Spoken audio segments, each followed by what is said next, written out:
Bonjour à tous. En effet, avec les contraintes sanitaires liées à la crise Covid, on a été malheureusement obligé d'annuler notre événement habituel, cette grande messe de l'économie locale.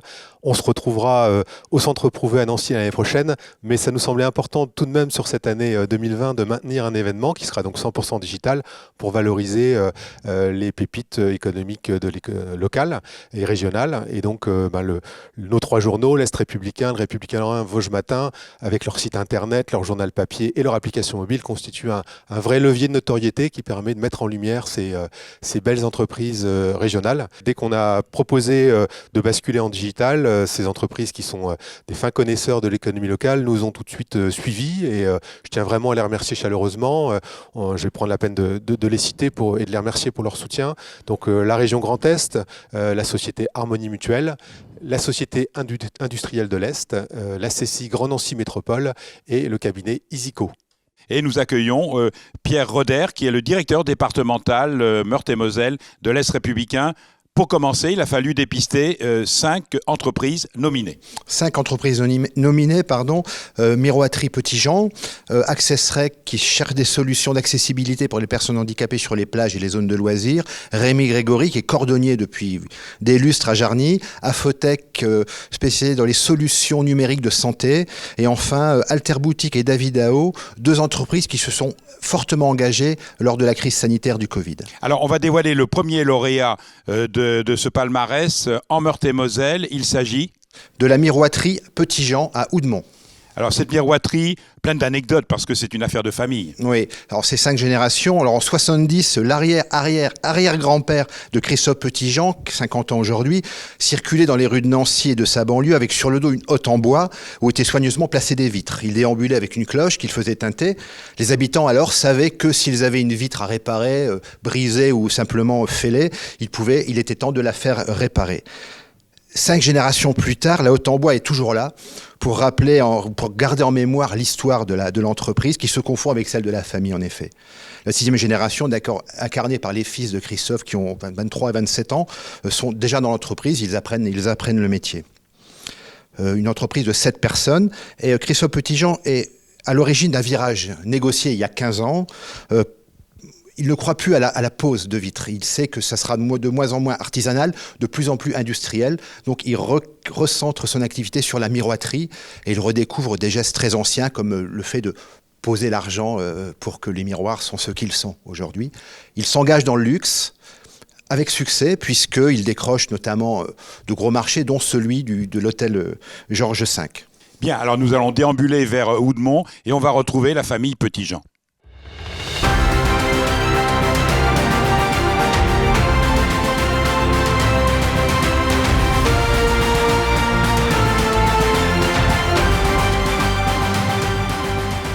Nous avons choisi de nous orienter plus vers la vitrerie d'art par rapport à la vitrerie traditionnelle qui était attachée au bâtiment. Après avoir décroché un marché avec l'hôtel Georges V, nous avons choisi de nous orienter de plus en plus vers l'industrie du luxe de façon à pouvoir mettre en avant notre savoir-faire qui a été reconnu récemment par le label Entreprise du patrimoine vivant obtenu en juin dernier. Je suis évidemment très satisfait de cette nomination et ça me fait surtout plaisir pour tous les compagnons qui travaillent avec moi parce que c'est une belle reconnaissance de notre savoir-faire et de toute la passion qu'on met tous les jours dans notre travail. On retrouve Pierre Roder pour le 2e lauréat de Meurthe-et-Moselle. Alors Pierre, nous avions tout à l'heure la famille Petit-Jean avec cette miroiterie magique. Désormais, 2e lauréat pour 2020. AccessRec à Antlup.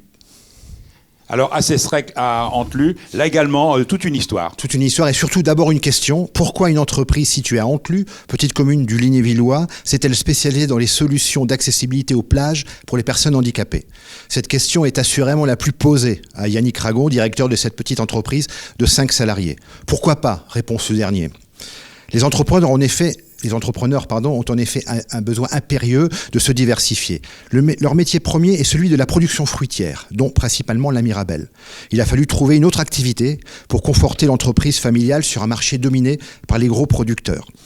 Yannick Ragon et l'un de ses frères vivant aux États-Unis se sont concertés et ont imaginé ce marché peu exploité, finalement, de l'accessibilité aux espaces extérieurs, dont les plages et les zones de loisirs. Alors, ils multiplient les innovations, dont les cheminements en polyester et en bois pour franchir l'obstacle du sable en bord de mer, le fauteuil flottant ou encore le vestiaire en bois pour se changer sur les plages. Aujourd'hui, 60% des produits développés à Antlup partent à l'export aux États-Unis, en Israël et ailleurs.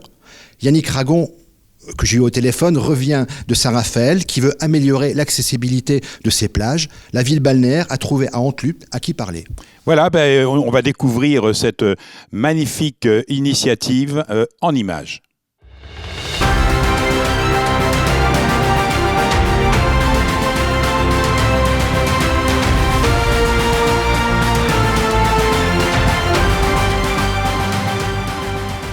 La société Accessrec, elle est née de l'initiative des frères Ragon de rendre les loisirs accessibles à tous.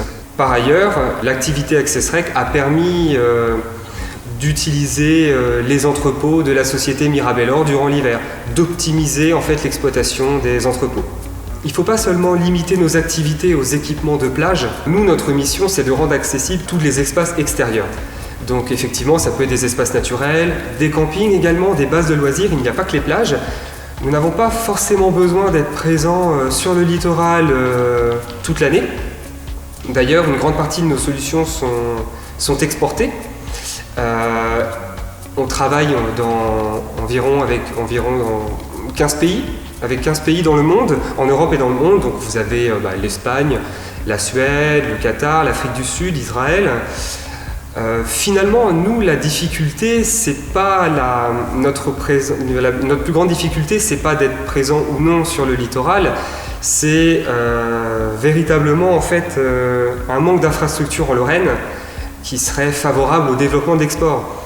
Je fais allusion notamment par exemple au petit aéroport dont nous disposons en Lorraine, entre Nancy et Metz, qui ne nous permet pas de commercialiser nos solutions, dans le monde. Si on veut expédier nos marchandises en avion, il faut nécessairement passer par Paris. Toute l'équipe Accessrec vous remercie pour cette nomination aux ailes de cristal. C'est une belle récompense pour nous. Nous sommes ravis de l'avoir reçu et monsieur Yannick Ragon s'excuse de n'avoir pu être présent pour cette remise de trophée. Il est actuellement très occupé.